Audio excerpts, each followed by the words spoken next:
여러분들 한 주간 조금 더위에서는 조금 피해지신 것 같고요. 또 하나님께서 태풍의 소식이 요란했으나 또 이 중부 지역에는 다행스럽게도 큰 바람을 일으키지 않고 물러가게 해주신 것에 대해서 하나님께 또 감사를 드리지 않을 수가 없죠. 여러분 한 주간 어떤 마음으로 사셨는지 잘 모르겠습니다. 물론 여러분들의 표정을 보면 목회자는 대충은 짐작할 수 있겠지만은 사람마다 다 소원이 있고 소망이 있어서 자기가 이루고 싶은 꿈도 있고 그렇습니다. 지금 여러분의 소원은 뭔가요? 지금 여러분은 어떤 희망을 또 어떤 소원을 가지고 계신가요? 혹시 여러분 지갑 속에 지금 로또 갖고 다니는 거 아니죠? 벼락부자가 됐으면 좋겠다. 근데 맞아요. 벼락부자가 되기 원하면 로또라도 사야죠. 가만히 앉아서 부자 되고 싶다고 그러고 있다고 해서 부자가 되는 건 아니니까요. 사실 우리가 뭔가를 원하는 거는 사실은 있죠. 내가 이렇게 살고 싶고 이렇게 됐으면 좋겠다. 그런데 원한다고 생각하고 말하면서도 아무것도 안 한다면 사실은 그건 진짜 원하는 건 아니라는 거죠. 본인이 진짜 원하는 게 있으면 뭐라도 그것을 위해서 되든 안 되든 움직임이 있어야 그게 진짜 원하는 것이죠. 우리가 기도할 때도 그래서 주님께서 중언부언하지 말라 하신 이야기가 뭐냐면 우리가 기도할 때 의례적으로 개인 기도할 때도 그렇게 기도하잖아요. 자녀들에게 뭘 주시고 또 건강 주시고 이렇게 기도하지만 사실 그렇게 기도했으면 그렇게 되도록 우리의 삶에 움직임이 있어야 하는데 이게 완벽하게 분리가 되어져 있는 거죠. 기도는 기도대로 아주 정형화된 기도가 있고 우리의 삶은 또 우리의 삶 나름대로 이렇게 살고 사실 그렇게 되면 하나님께서 응답을 해주실 이유가 없게 되는 거죠. 필요가 없는 것이고요. 그래서 우리는 그 소원을 이루기 위해서 우리의 소망을 이루기 위해서 우리는 어떤 것을 하고 있는가 그리고 우리의 삶의 소원을 이루기 위해서 우리에게 필요한 것은 무엇인가 여기에 대한 고민을 하게 되었던 겁니다. 오늘 본문의 주인공은 모세입니다. 모세야 워낙 익히 잘 알려져 있기 때문에 그런데 이 모세를 표현할 때마다 성경에서 우리들이 모세에 대해서 가장 인상적으로 이렇게 받는 것은 출애굽의 영웅이라는 것보다 조금 신앙생활 하신 분들은 그 민수기 12장 3절에 하나님께서 모세를 평가하시기를 뭐라고 하냐면 이 사람 모세는 그 온유함이 이 지면에 있는 모든 사람보다 더하더라. 옛날 성경은 승하더라 그랬어요. 이 땅에 사는 모든 사람들보다 이 사람이 제일 온유하다 이렇게 성경이 평가를 해요. 그런데 우리가 주목해야 될 것이 뭐냐면 보통 우리가 온유한 사람이라고 생각하면 가지고 있는 관념이 있죠. 고분고분한 사람 또 혹은 상대방에게 그렇게 자극을 주지 않는 사람, 티내지 않는 사람, 착한 사람, 낮추는 사람 이런 거 온유한 사람을 그렇게 우리는 생각을 하지만 성경이 말하는 온유라는 거는요.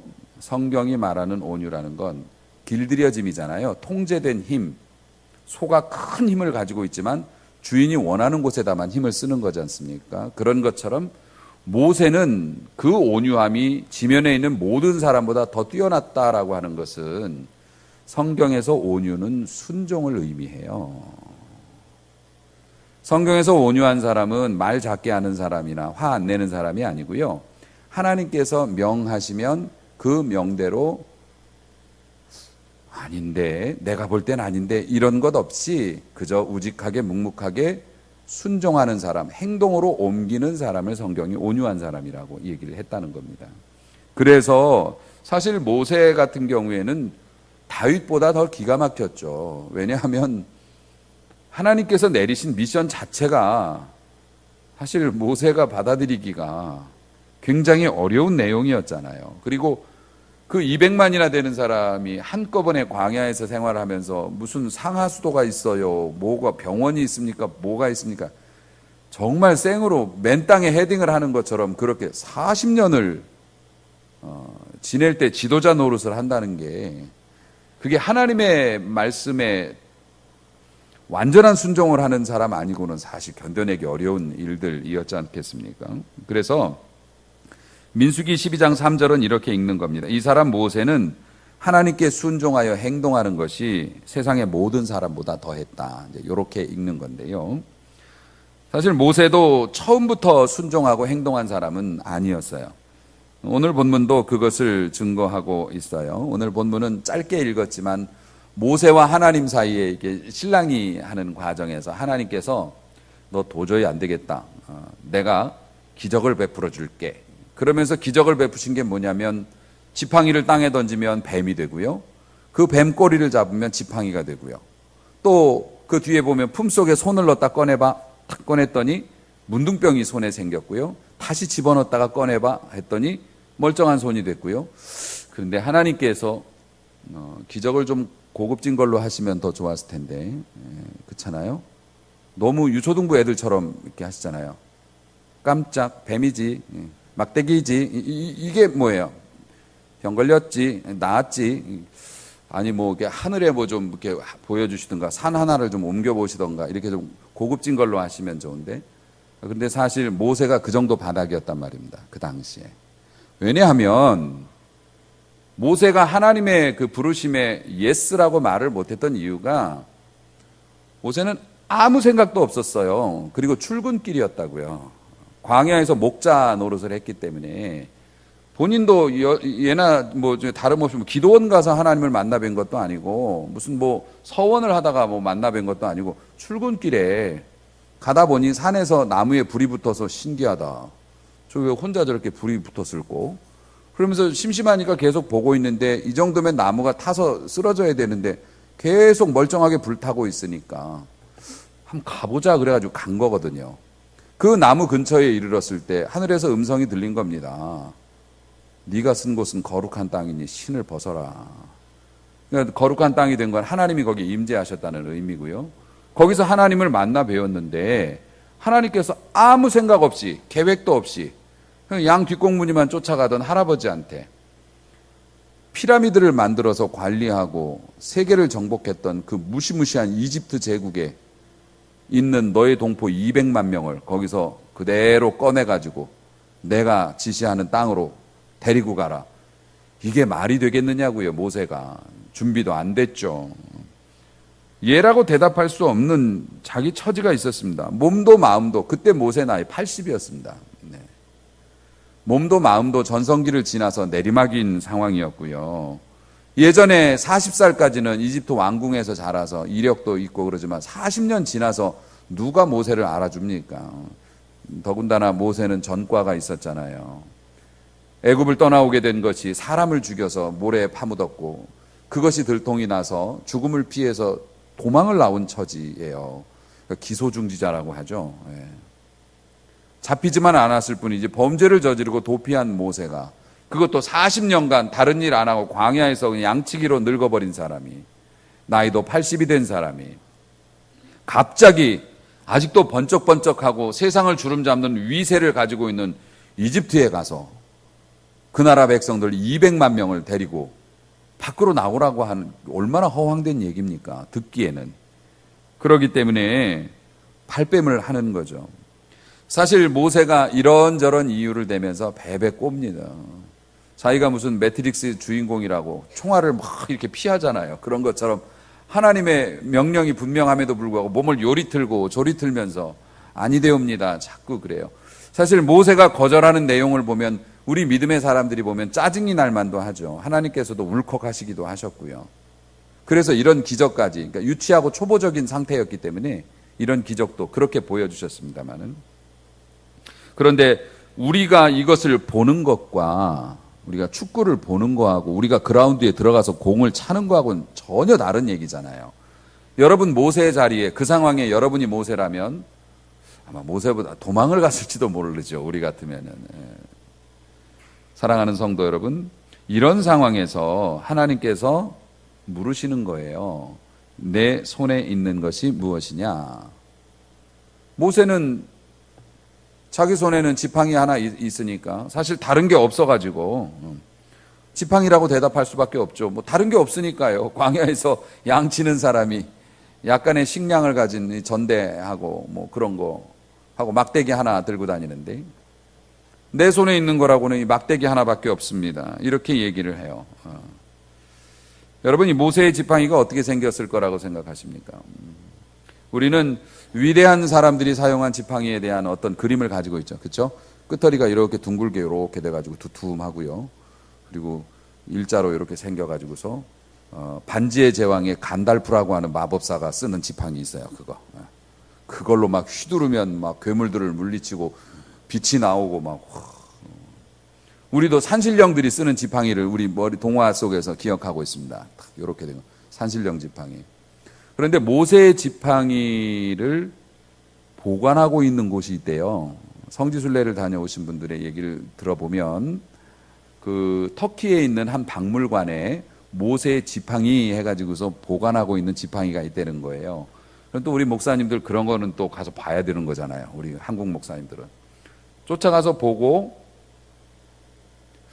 근데 모세가 그때 활동하던 시기가 뭐 몇천 년 전인데 그때 쓰던 지팡이가 그렇게 남아있을지 터키 사람들 약간 좀 믿을 수 없긴 하지만 어쨌든 가서 보고 제일 먼저 하시는 말씀이 에게 이런 말씀을 하신대요. 그 지팡이가 어떻게 생겼느냐면은 여러분들 그 마당 쓰는 대빗자루 있죠. 대나무 빗자루에 보면은 대나무 손잡이 있잖아요. 그것은 이렇게 굵지는 않습니다. 우리 엄지 손가락 정도 굵기 될까요? 고만한 대나무 막대기 하나를, 대나무처럼 생긴 그렇게 말라붙은 막대기 하나를 세워놓고 모세의 지팡이라고 한대요. 그러니까 이게 모세의 지팡이인지 아닌지, 진품인지 뭐 아닌지는 그렇게 중요한 게 아니고, 당시의 고고학자들이나 또 성서학자들이 그 당시의 목동들이 사용하고 있는 지팡이에 아마 표준에 맞는 거를 갖다 놨겠죠. 뭐 어디서 났는지는 모르겠지만.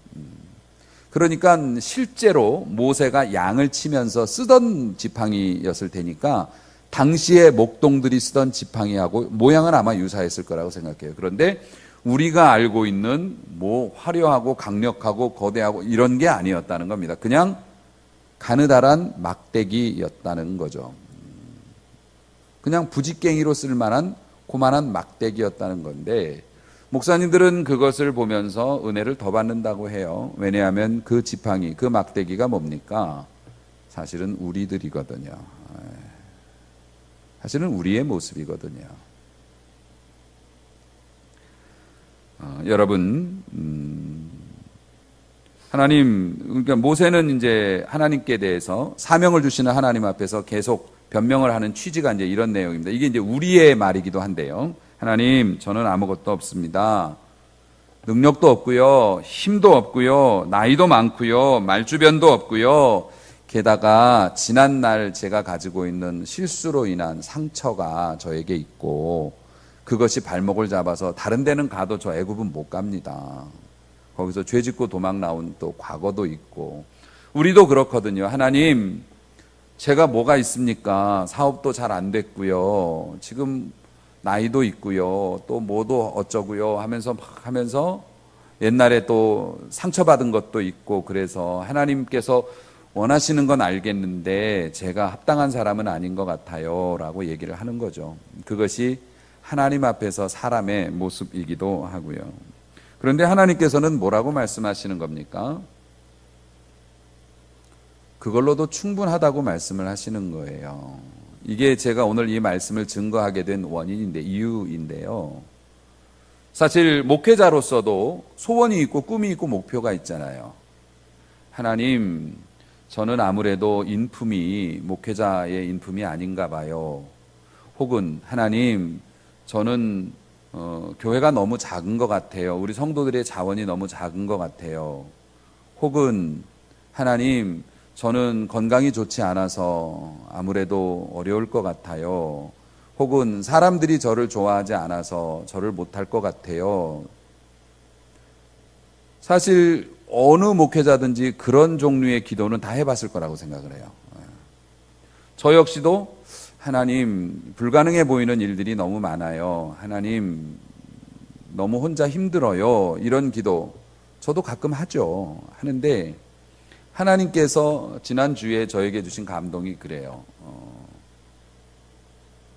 지금 네 모습으로도 충분해. 나는 된다고 생각하는데 제가 이렇게 부족한데요. 제가 이렇게 연약한데요. 제가 이렇게 그런 사람인데요. 아니야. 그래도 나는 너를 통해서 일할 수 있는데 너는 왜 그래? 라고 말씀을 하시더라고요. 저는 이 은혜를 여러분들과 나누고 싶었어요. 제가 지난주에도 말씀드렸죠. 하나님께서 여러분을 구원하신 게 여러분이 의롭거나 아니면 대단해서 하늘나라에 도움될까 봐 구원하신 거 아니고요. 말씀을 보면 욥기에도 그렇습니다만은 우리의 형질, 다시 말해서 우리가 엄마 뱃속에서 임신되기도 전부터 우리 엄마 아빠가 태어나기도 전부터 하나님은 우리의 이름을 지으셨고, 할렐루야, 우리를 천국 백성 만드시고 기록하셨다고 기록이 되어 있거든요. 그러니까 하나님께서, 우리는 이제 늘 그런 거죠. 하나님, 좋은 결과를 가져오기 위해서 미천이 너무 부족해요. 도와주는 사람도 없어요. 나는 너무 연약해요. 하나님께서는 나는 모세가 가진 그 막대기 하나로도 바다를 쪼갰는데 나는 너 정도면 충분하다고 생각하는데 너는 왜 자꾸 뭐 다른 거를 자꾸 얘기를 하니? 라고 말씀을 하시는 거죠. 사랑하시는 성도 여러분, 하나님이 도와주시면 여러분 됩니다. 여러분의 소원이 뭐든지 하나님이 함께 하시면 여러분을 통해서 그것을 하나님은 이루실 줄로 믿으시기 바랍니다. 여러분에게 물론 더 여러분이 성숙하고 뭐 변화되고 그것도 좋죠. 좋지만은 본질은 하나님의 손에 잡히느냐 안 잡히느냐가 본질이지, 내가 막대기를 좀 길게 하느냐 좀 굵게 하느냐, 어차피 우리의 싸움은 혈과 육에 관한 것이 아니기 때문에 하나님은 그것을 여러분들과 나누라 말씀하시고, 괜히 더 필요하다, 더 이게 부족해서 안 된다, 저게 부족해서 안 된다 하지 말라고, 지금 너의 모습으로도 나는 사랑스럽고 너를 통해서 할 수 있고 너희 교회를 통해서 할 수 있다라고 말씀을 하시는 걸 우리 성도님들에게 좀 들려주라고 그렇게 감동을 주셔서 이 말씀을 준비했어요. 사랑하는 성도 여러분, 실제로 모세가 하나님의 손에 붙잡혔을 때 그 지팡이를 가지고 정말 별일을 다 했죠. 출애굽기 14장 16절 보면 하나님께서 이렇게 말씀하세요. 너는 지팡이를 손에 들고 바다 위로 너의 팔을 내밀어 바다가 갈라지게 하여라. 그러니까 모세가 온유함이 지면에 승했다는 얘기가 이런 얘기입니다. 모세도 광야에서 40년 살았어요. 광야길이라면 누구보다 빠삭한 사람입니다.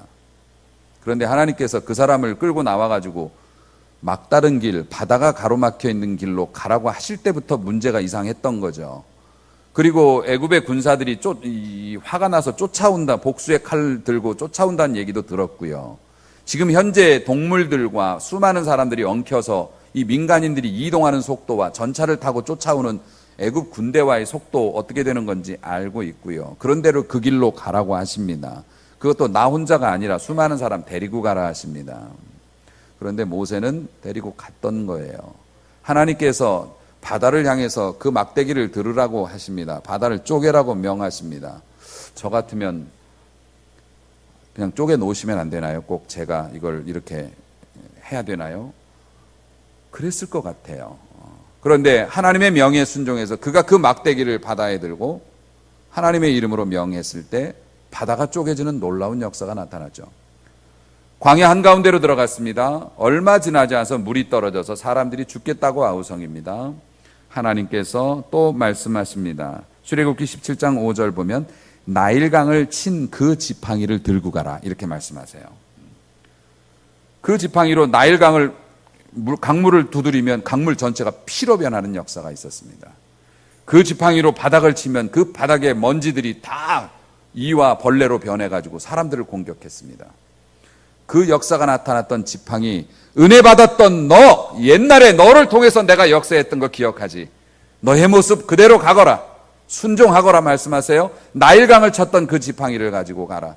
그리고 그 반석을 치니 어떻게 됩니까?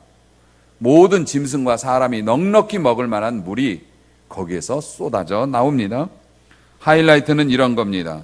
17장 9절에 보면 이 비무장 민간인인데 사실 애굽을 나올 때 이 사람들이 돈 좀 가지고 나왔어요. 지금도 유대인들이 하는 사업, 특히 다이아몬드 같은 거 사업을 다 꽉 잡고 있죠. 세계 다이아몬드 시장을 거의 유대인들이 지배합니다.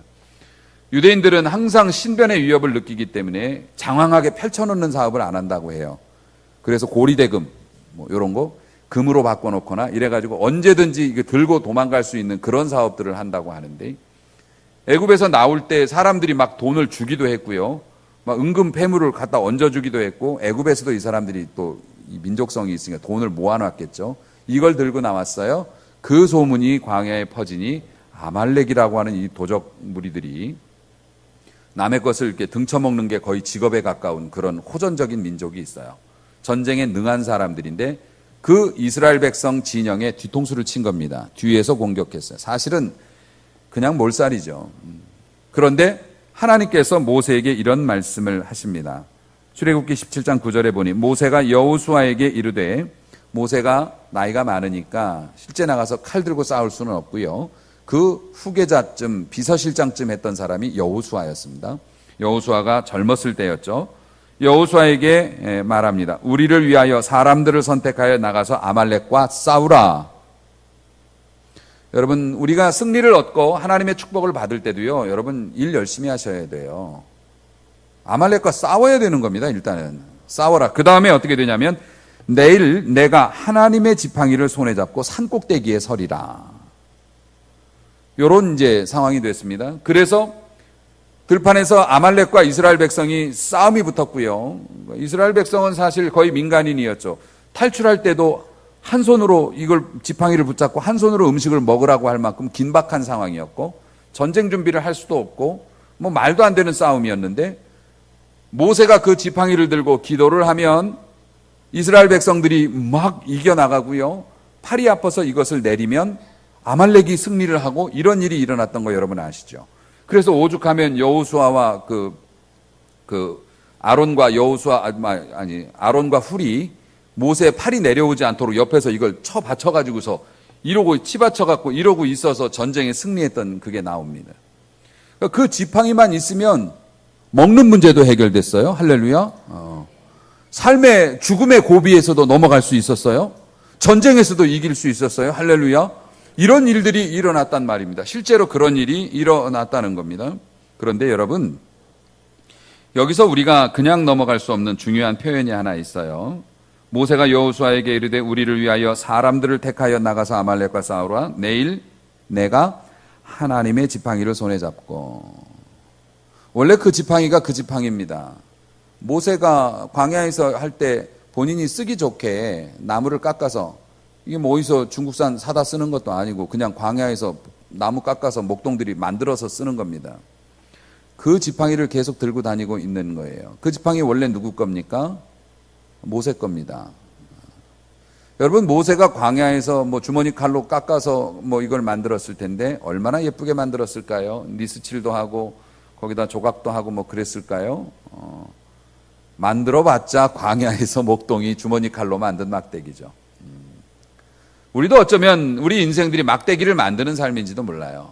도움이 될까봐 아이들 낳아서 공부시키고, 아이들에게 언어를 가르치고, 또 우리도 직장인들 얼마나 열심히 자기 관리합니까? 운동도 하고 새벽에 일찍 일어나서 학원도 다니고 자기 막대기를 깎는 겁니다.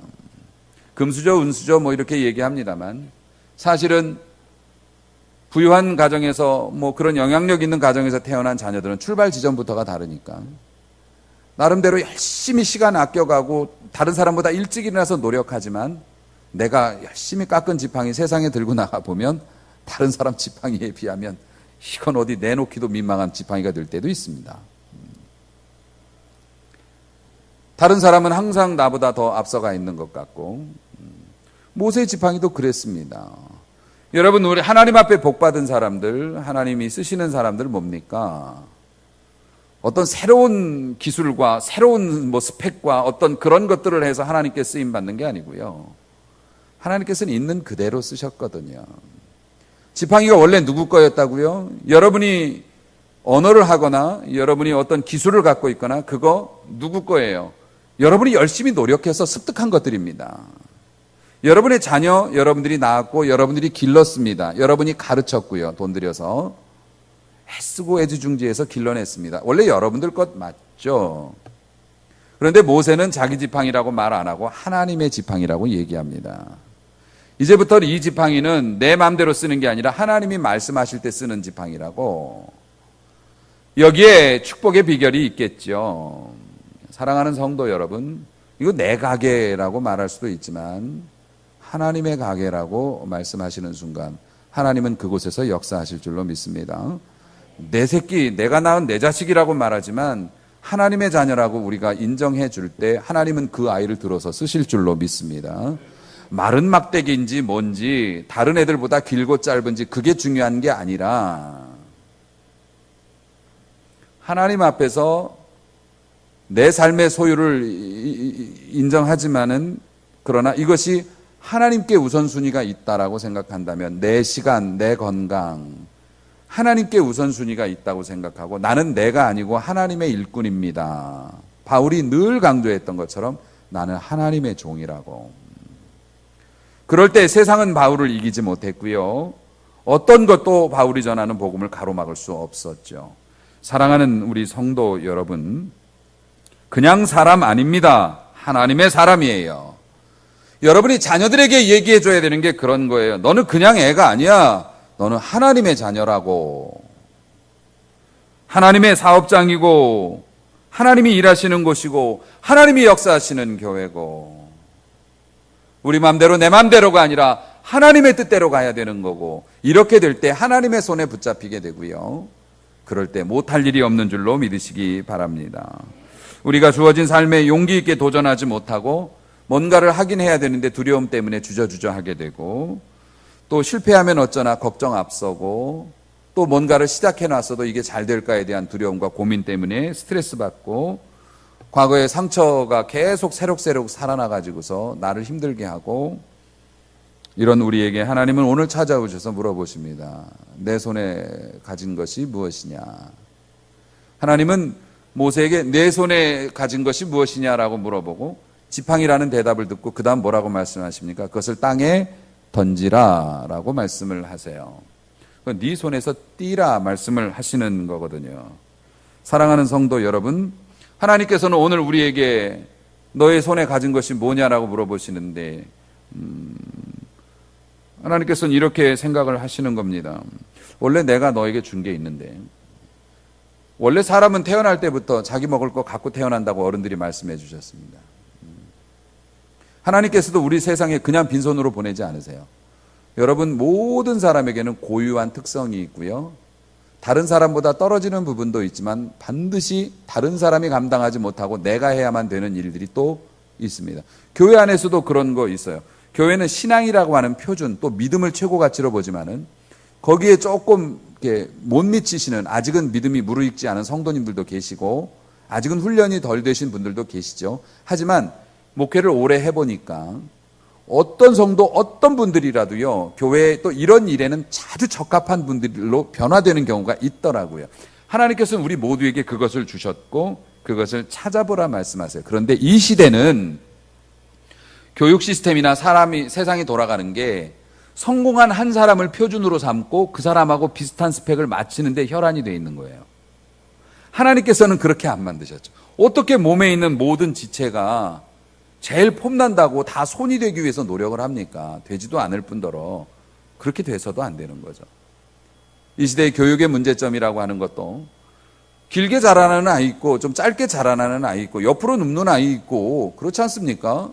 늦게 자라나는 아이 있고 잔디깎기 기계로 다 깎아버리잖아요. 너는 튀지 말아라고 말하고요. 너는 뭐하냐 그러고요. 사랑하는 성도 여러분, 우리 안에 가진 것이 뭘까 생각해 보라고 합니다. 여러분, 우리가 하나님을 믿는다는 것은 하나님 나에게 해주실 수 있는 큰 분이에요 라고 하는 믿음도 좋은 믿음이지만은 하나님께서 나를 버리지 않으시고 나를 통해서 하실 일이 있다고 자신을 인정해 주는 것도 자신을 믿어주는 것도 좋은 믿음이라고 생각을 해요. 하나님께서 나를 구원하시고 이 땅에 건강한 몸으로 살게 하셨으면 다른 사람보다 형편이 좀 열악하거나 아니면 뭐 가정 환경이나 뭐 어떤 주변의 상황 때문에 좀 공부를 덜 했거나 이건 그렇게 큰 문제가 아니라고요. 하나님께서 내게 주신 게 반드시 있다는, 그래서 나를 사랑하고 나를 인정해 주는 것이 사실은 더 큰 믿음이라고 생각해요. 하나님을 믿는다면 하나님이 날 사랑해 주시고 나를 먹여 주시고 살려 주실 것이라는 것도 믿어야죠. 여러분, 우리가 신앙이라는 것이 내가 갖지 못한 것들을 나보다 더 큰 힘을 가진 하나님께 구해서 받아내는 것도 좋은 거지만, 하나님께서 이미 우리에게 주신 소중한 것들을 발견하고 그것을 귀히 여기는 것도 귀한 신앙이라고 저는 믿습니다. 사랑하는 성도 여러분, 우리 안에 감춰져 있고 내 자녀 안에 감춰져 있고 내 배우자 안에 감춰져 있는 소중한 것들을 발견하는 그 기쁨이 우리를 얼마나 새롭게 만드는지 몰라요. 그리고 오늘 은혜 받는 여러분들, 한 걸음 더 나아가서 하나님이 원하시는 거 있습니다. 이제 우리가 해야 할 일이 있다면, 바울처럼 모세처럼 위대한 그런 사역자는 아닐지라도 우리에게 오늘 명하시는, 오늘 은혜 받은 여러분들에게 명하시는 게 뭐냐면, 하나님께서 각 사람에게 맡겨주신 지팡이를 본인이 못 보는 경우도 있거든요. 찾아주는 것도 성도의 사명인 줄로 믿으시기 바랍니다. 특별히 여러분의 자녀들에게 너는 이런 좋은 점이 있고 너는 이런 게 좋아. 물론 자녀를 사랑하기 때문에 아이들의 부족한 모습이나 모자란 모습들에 대해서 질책하고 그러지 않기를 바라는 마음으로 하지만, 질책과 잔소리로 채워져 버리고 정작 그 아이가 가지고 있는 빛나는 것과 그 아이가 가지고 있는 유일한 것과 고유하고 아름다운 것에 대해서 말을 못 해주는 부모라면 믿음의 부모로서 좀 죄송한 거죠. 하나님께, 아이한테도 미안하고. 사랑하는 성도 여러분, 우리의 자녀뿐만 아니라 우리 성도들 사이에도 이 시대가 세워주기보다는 깎아내고 흠을 내고 그런 데 열광하는 시대지 않습니까? 어디 TV 방송이나 이런 데서 어떤 사람이 나와서 말실수 한번 하면 그 말실수를 꼬리 잡아서 사람을 그냥 아주 바닥으로 가라앉혀버리고 자기들끼리 웃고, 그런 모습들, 하나님을 믿는 사람들은 그러지 않았으면 좋겠어요. 우리가 자녀들이나 또 부모들, 형제들 사이에 또 믿음의 가족들에게 좋은 점들이 있으면 그 좋은 점을 먼저 이야기해주고 이렇게 세워준다면 얼마나 행복하고 기분이 좋겠습니까? 예전에 저희 교회에서도 칭찬 릴레이를 한 적이 있었는데요. 생각을 해보면 어떤 사람에 대해서 이 사람의 나쁜 점을 골라보세요. 또 이 사람의 좋은 점을 골라보세요. 나쁜 점도 물론 쉽게 찾아낼 수 있죠. 우리는 그런 거에 익숙해져 있으니까. 하지만 조금만 생각해 보면 좋은 점도 많이 꾸역꾸역 쏟아져 나옵니다. 우리 교회의 나쁜 점을 찾아보세요. 여러분 휘리릭 한 10가지는 낼 수 있겠죠. 우리 교회 좋은 점 찾아보세요. 처음에는 그렇지만 잠깐 기도해 보면 하나님의 은혜가 꾸역꾸역 내 삶에서 올라오는 거예요. 기적과 같은 역사인 거예요. 할렐루야. 그러니까 하나님께서는 너 자신이 뭔가가 모자라서 지금 힘든 게 아니라 네 모습 그대로 나에게 좀 맡겨줬으면 좋겠어. 내가 사용할 수 있도록 원하시는 거고, 너희가 그것에 대해서 공감한다면 지금 급해 너의 자녀들, 주변에 있는 성도들, 형제들에게 좋은 지팡이가 있음을 너희들이 봤다면 좀 알려줬으면 좋겠다. 원래 교회의 사명이 또 그런 것 아닙니까? 세상을 향해서 정죄하고 비판하고 심판을 선고하는 것도 있지만은, 연약하고 힘든 사람들이 교회 안에 들어와서 위로와 쉼을 얻고 지지를 받고, 그리고 그 마음을 열어 하나님의 은혜를 영접할 수 있도록 도와주는 게 교회의 사명이잖아요. 사랑하는 성도 여러분, 우리가 내 손에 있는 것이 무엇이냐, 그것을 땅에 던지라 하는 음성이 여러분의 귀가 아닌 가슴에 새겨지는 은혜가 있었으면 참 좋겠습니다. 그래서 자신을 소중히 여기고, 지금 여러분의 어떤 상황 새롭게 학원 안 다니셔도 돼요. 새롭게 기도원 안 가셔도 됩니다. 지금 있는 그 모습대로 하나님이 주시는 명령과 감동에 순종하겠노라고 결단하고 조금만 움직이셔도 하나님께서 여러분을 통해서 멋진 일을 일으키실 거고, 특별히 한 번이라도 더 은혜 받고 먼저 은혜 받은 우리가 우리 주변에 있는 형제와 가족들을 이러한 모습으로 섬겨야 하겠죠. 그래서 우리가 가는 곳에서는 향기가 나고, 우리가 가는 곳에서는 웃음이 피어나고, 우리가 가는 곳에서는 희망과 소망이 피어나는 그러한 성도들이요, 그런 좋은 나무 교회가 되었으면 참 좋겠습니다.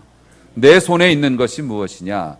그것을 땅에 던지라 하는 하나님의 음성을 품고 앞으로의 우리의 삶이 승리하는 삶이 될 수 있기를 주님의 이름으로 축원합니다.